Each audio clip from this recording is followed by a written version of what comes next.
કાળમુખી ઘટનામાં દીવના ફૈઝાન રફીકનું પણ નિધન થયું હતું। આ દુર્ઘટનામાં ફૈઝાનના પિતા અને પત્ની વચ્ચે વળતર માટે કાનૂની જંગ જામ્યો છે। ફૈઝાનના નાનાએ જ તેને ઉછેરીને લંડન મોકલ્યો હતો, જેથી તેમણે હવે વળતરમાં હિસ્સો માંગ્યો છે।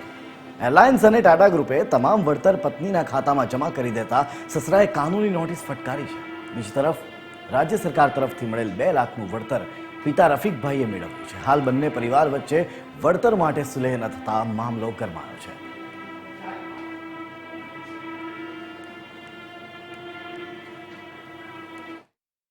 મારું બીજું બી કહેવાનું છે કે ભાઈ આ છોકરી જે છે કે ભાઈ લગ્ન કે એને બી હું કહેવા માંગુ છું કે ભાઈ હું આ ફૈઝાન તો એવી જગ્યા પર હતો કે આજે એ મૌલાના બનીને આજે મોટી હસ્તી બનવાનો હતો। મારું કહેવાનું એમ છે કે ભાઈ એની ધર્મપત્નીને બી હું કહેવા માંગુ છું કે ભાઈ તું એના બાપનો હક ન છીન, બાપ બરાબર છે। મારું કહેવાનું એ છે, તને બી એમ કહું છું કે ભાઈ મારો હક તું ના છે, બાપનો હક છે। તું શાદી થઈ છે તારી 5 દિવસની તું આવેલી, મેં એને 20 વર્ષનો કર્યો, મોટો કરેલો છે, તો મારો હક છે કે મેં એને મોટો કરીને હું એનો હકદાર છું। તો તું કહેવાનું છે મારું કે ભાઈ તને બી રિક્વેસ્ટ કરું છું કે ભાઈ તું કોઈનો હક ન છી।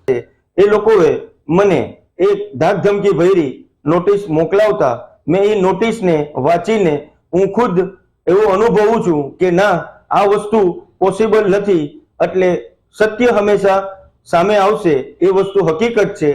અને મને કીધું કે ભાઈ નોમિનેટમાં તમે બધું લીધું હશે, તમે બધું તમારી પાસે જે કંઈ પણ મારા છોકરાનું છે એ મને પરત આપો। પણ મારી પાસે એવું કોઈ વસ્તુ છે નહીં કે મેં એવી કોઈ વસ્તુમાં